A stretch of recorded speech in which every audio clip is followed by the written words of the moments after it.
अस्सलामुअलैकुम। Hello viewers, क्या हाल है आपका।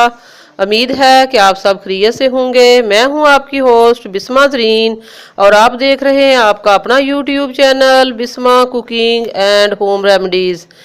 आज मैं आपको मूंगफली के फ़वायद बताऊंगी। बड़ा हुआ वज़न और लटका हुआ पेट कम करने के लिए सारी टिप्स का इस्तेमाल कर लिया तो आज से रोज़ाना नहार मुँह थोड़ी सी मूंगफलियां खाएं। आधे घंटे के बाद नाश्ता कर लें। इसमें मौजूद फाइबर आपके खानों को जल्द हजम करने और कोलेस्ट्रॉल को कम करने के साथ वज़न भी जल्दी कम करने में आपको फ़ायदा देंगे। दिल की बीमारियां दिन ब दिन बढ़ती जा रही हैं और इसका इलाज मूंगफली से भी हो सकता है क्योंकि इसमें कॉपर, पॉजिटिव केमिकल्स, मरकबात, मैग्नीशियम और पोटेशियम पाए जाते हैं जो कि दिल को मजबूत बनाने और हार्ट अटैक के खतरे को कम करने में मदद देते हैं।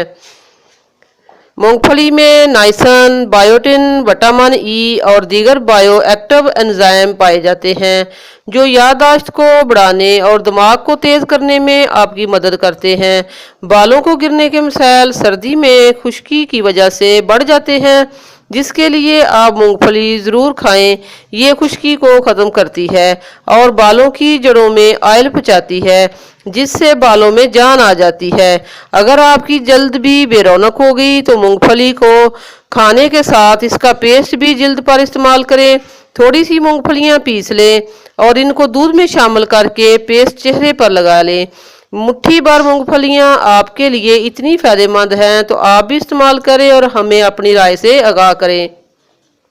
मूंगफली एक नहायत फ़ायदेमंद है और मुनासिब कीमत पर सर्दियों में बआसानी दस्तयाब होती है जो जिस्म पर इंतहाई मस्बत असरात मुरतब करती है, लेकिन इसके फ़वायद के साथ नुकसानात भी हैं। तफसीलात के मुताबिक मूंगफली का इस्तेमाल करने वाले बेशतर अफराद को मूंगफली के फ़वायद तो मालूम ही होंगे, लेकिन इस बात का इल्म नहीं होगा कि मूंगफली किस वक्त नुकसान का बायस बन सकती है। जिस्म में खारिश होने की सूरत में मूंगफली नहीं खानी चाहिए, इससे खारिश के मर्ज़ में मज़ीद इजाफा हो सकता है। हामला ख़वातीन के लिए इंतबाह है कि वो मूंगफली का इस्तेमाल तर्क कर दें। अगर इन्हें यह खुश्क मेवा मरगूब है तो इसे खाना चाहती हैं तो पहले अपने फैमिली डॉक्टर से राय लें। इस तरह खांसी की सूरत में मूंगफली का इस्तेमाल बिल्कुल ना करें क्योंकि एक तेली से भरपूर मेवा है जो खांसी में इजाफे का सबब बन जाता है। यरकान और बेदे के मर्ज में मुब्तला अफराद भी मूंगफली के ज़्यादा इस्तेमाल से दूर रहे। ताहम कम खाने से इन्हें कोई ख़ास नुकसान नहीं होगा। सांस के मर्ज में मुब्तला या दमे के मरीजों को भी मूंगफली का इस्तेमाल फ़ायदे के बजाय नुकसान में मुब्तला कर सकता है। आज के लिए बस इतना ही। नेक्स्ट वीडियो तक के लिए मुझे इजाज़त दें। अगर आपको मेरी आज की वीडियो अच्छी लगे तो लाइक कीजिए, शेयर कीजिए अपने दोस्तों और फैमिली मेम्बर्स के साथ और चैनल को सब्सक्राइब कीजिए और साथ में दिए गए बेल आइकन को ज़रूर प्रेस कीजिए ताकि आपको हमारी हर नई आने वाली वीडियो सबसे पहले मिल सके। अल्लाह ताला आप सबको आसानियाँ दे और आसानियाँ बांटने की तौफीक दे। अल्लाह हाफ़िज़।